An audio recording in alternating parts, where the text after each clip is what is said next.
Oke, assalamualaikum warahmatullahi wabarakatuh. Ketemu lagi di channel CGE TV. Oke guys, apa kabar kalian? Semoga kalian semua, kita semua diberikan kesehatan. Karena nikmat yang paling penting, yang paling bagus itu adalah kesehatan.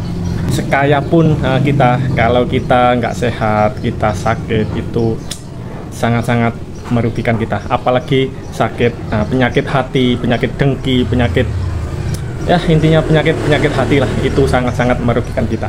Oke. Dan buat teman-teman TKI yang ada di Malaysia, bersabar, masih di perantauan jauh dari keluarga, dan semoga kalian senantiasa diberikan kesehatan, rezeki melimpah, dan dijauhkan dari segala mara bahaya. Amin. Oke guys, hari ini aku akan fokus kepada komen rakyat Malaysia, netizen dari Malaysia. Dia bilang seperti ini: Zainal Story dah balik ke Indonesia, dah sukses jadi petani di Indonesia. CGE TV bila balik dah kenyang makan minum, makan subsidi ataupun subsidi rakyat kami. Oke, ini sangat menarik aku jelaskan, ini sangat menarik aku bahas. Karena masalah subsidi ini sudah mendarah daging, bahkan sudah di ujung lidah rakyat Malaysia, netizen Malaysia. Mereka marah, mereka tidak terima karena warga asing memakai barang subsidi. Oke, abang dari Malaysia yang komen, aku jelaskan. Masalah subsidi, memang kebanyakan warga asing memakai atau membeli barang subsidi. Buat yang komen mengatakan aku kenyang makan minum barang subsidi, sorry, aku tak pernah beli minyak paket, aku beli minyak botol. Sorry lah kalau kau cakap aku makan barang subsidi. Tapi tidak dinafikan, tidak dibantah kalau memang kebanyakan warga asing membeli barang subsidi. Dan kenapa mereka beli barang subsidi? Aku sudah banyak kali mengatakan masalah ini. Kalau barang subsidi kalian tidak boleh dipakai warga asing, aku sudah bagi cadangan, sudah bagi solusi kepada kalian, pihak-pihak terkait kalian. Di setiap counter, kalau barang subsidi tidak boleh dibeli oleh warga asing, senang. Solusinya tuh senang, cadangan aku nih senang. Coba bayangkan, secara logikanya seperti ini. Aku selalu mengatakan hal seperti ini, tapi kalian tidak paham. Kita beri barang subsidi di kedai runcit, tak kira lah kedai runcit, di mall, di tempat belanja-belanja yang ada di Malaysia. Kita beli barang subsidi, oke, kita ambil minyak, kita ambil gula, kita ambil beras, kemudian kita pergi counter, cek harga, kita bayar, dah lah. Apa masalah? Aku udah bagi satu cadangan.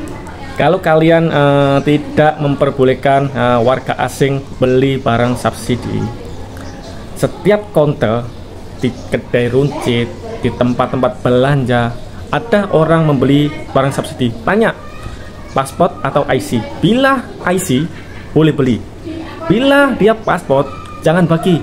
Bro, kau warga asing tak boleh beli minyak paket, tak boleh beli gula yang macam ini, ambil yang botol.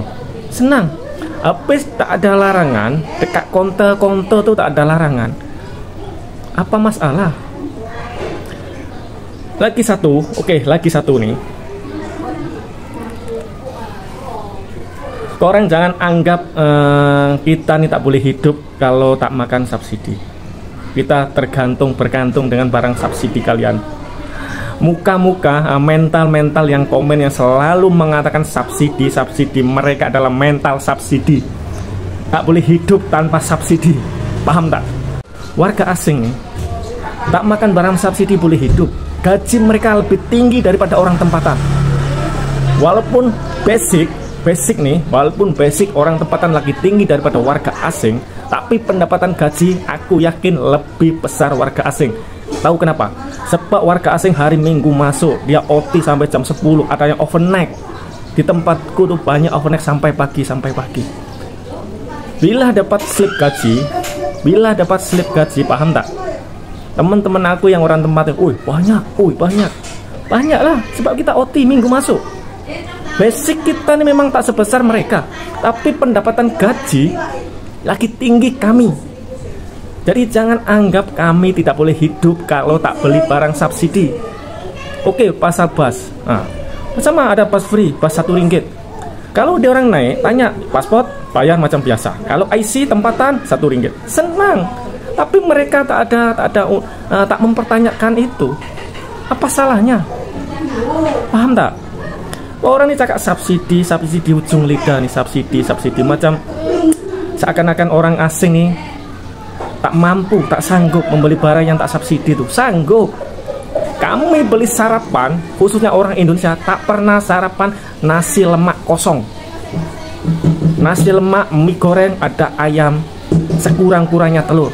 Tak pernah makan nasi lemak kosong, mie goreng kosong. Aku tak payah jelaskan lebih detail lagi. Orang dah paham maksud aku cakap macam itu. Jadi jangan selalu cakap subsidi. Dah kenyang makan subsidi. Sanggup kami hidup tanpa barang subsidi. Aku nih selalu beli beras yang warna pink bunga tuh, 50 ringgit lebih, 10 kilo. Kau cakap aku kenyang makan minum barang subsidi kami, kepala otak kau. Tak habis-habis kau orang cakap warga asing subsidi. Bangla berbondong-bondong beli minyak pakai tuh. Tegur, aku dapat kita tegur mereka. Konter di kedai runcit, jangan bagi warga asing beli minyak paket, gula, beras yang subsidi. Mereka akan beli yang tak subsidi. Nggak mungkin warga asing beli minyak subsidi, barang subsidi, kemudian bro tak boleh beli subsidi, kemudian mereka balik. Tak, mereka akan tetap beli barang yang tak subsidi. Mereka sanggup membeli, warga asing sanggup membeli barang tak subsidi kalau memang tidak diperbolehkan di konter tuh. Simple, masalah subsidi ini simple. Bagi satu peraturan di konter tuh, bagi satu edaran peraturan, warga asing yang paspor dilarang membeli barang subsidi. Senang, simple, tak payah pokpe dekat medsos subsidi. Mental subsidi lah. Kami ini bukan mental subsidi. Selagi kita boleh beli, memang diperbolehkan. Kalau tak boleh beli, memang kita beli yang tak subsidi. Minyak botol, sanggup kami ini, sanggup. Jangan nggak kami tak sanggup. Di Indonesia kita tak ada tanggungan, hutang rumah, hutang kereta, hutang motor, tak ada. Kita balik antar kampung tuh untuk simpan. Kalau setakat untuk makan sehari-hari tuh, belambak tuh, padi dekat jalan tuh. Jalan dekat kampung kami nih, kalau nggak percaya nanti aku tunjukin. Bukan lagi jalan aspal tar, tapi jalan padi, jagung, semua belambak satu kampung. Setakat untuk makan tuh tak habis. Kami yang kerja merantau tuh hantar uang tuh untuk masuk bank simpan, bukan bayar rumah, bukan bayar tuh. Jadi jangan anggap kami ini tak sanggup makan kalau tak makan subsidi, tak membeli barang-barang subsidi ke orang tuh.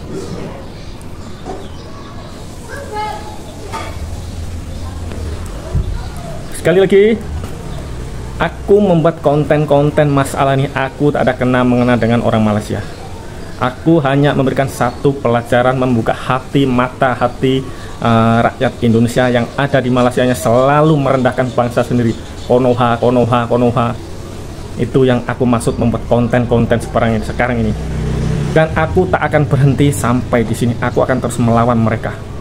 Dan ada komen lagi, masalah youtuber yang aku sebut tadi, yang pengecut, yang tidak berani membuat satu statement yang seperti video-video orang. Mereka hanya berani mereaksi video orang. Mereka hanya cari aman, mereka hanya cari selamat. Bila ada masalah, senang saja jawab. Ini bukan aku yang ngomong, ini bukan video aku hanya mereaksi video orang. Itulah tindakan youtuber yang pengecut, yang tidak berani bertanggung jawab atas omongan-omongannya, hanya berlindung di video orang. Dan oke guys, aku baru teringat, nanti aku akan membuat satu konten perbandingan, sebab rakyat Indonesia nih, warga Indonesia, warga Bangladesh, warga Myanmar, Vietnam ini selalu merantau ke negara-negara luar. Dan aku akan membuat satu perbandingan melambatnya warga asing di Taiwan dan di Malaysia, dan apa perbedaan tanggapan warga tempatan antara warga tempatan Taiwan dan warga tempatan Malaysia. Nanti aku akan membuat konten perbandingan seperti itu. Aku rasa masalah ini bukan masalah undang-undang, memang undang-undang di negara manapun sama, tapi aku rasa di negara-negara lain tuh undang-undang ditepikan sedikit. Dan ini adalah masalah kemanusiaan. Dan ini di Malaysia ini bukan sekedar masalah undang-undang, tapi masalah ini, masalah hati. Paham tak? Masalah hati. Penyakit hati nih memang susah nak sembuhkan. Memang susah. Dah penyakit hati memang sangat-sangat susah. Tak ada obat memang penyakit hati nih. Kau istighfar 100 juta kali pun takkan sembuh kalau ada penyakit hati ini. Aku paham undang-undang, aku paham peraturan di semua negara sama, bahkan di Indonesia pun sama juga. Tapi di Malaysia ini bukan hanya sekedar masalah undang-undang, tapi masalah hati. Nih hati nih, kalau udah ada sakit hati, penyakit hati, sentimen, dah tak boleh sembuh. Percayalah, tak boleh sembuh. Oke guys, jumpa lagi di video berikutnya. Dan ingat, aku nggak akan berhenti sampai sini. Ada yang komen, dia tag PDRM, dia tag apa tadi? Kenapa kok hanya tag PDRM, tag PBB, tag Interpol, tag semua lah? Tak gentar, aku hanya bertujuan membuka mata hati mereka, memberikan satu pelajaran kepada mereka yang selalu menghina Indonesia. Sekali lagi, orang luar boleh dimaklumi, tapi orang Indonesia sendiri aku tidak terima. Dan si Melisa lagi aku peringatkan, Melisa nih, esok lusa aku akan membuat konten khusus untuk Melisa. Aku akan pantau terus akun-akun mereka yang selalu menghina negaranya sendiri. Oke guys, jumpa lagi. Dan yang belum subscribe, tolong tekan tombol subscribe dan tekan tombol notifikasinya biar kalian tidak ketinggalan update ataupun info-info dari channel ini. Akhir kalam, assalamualaikum, salam teror.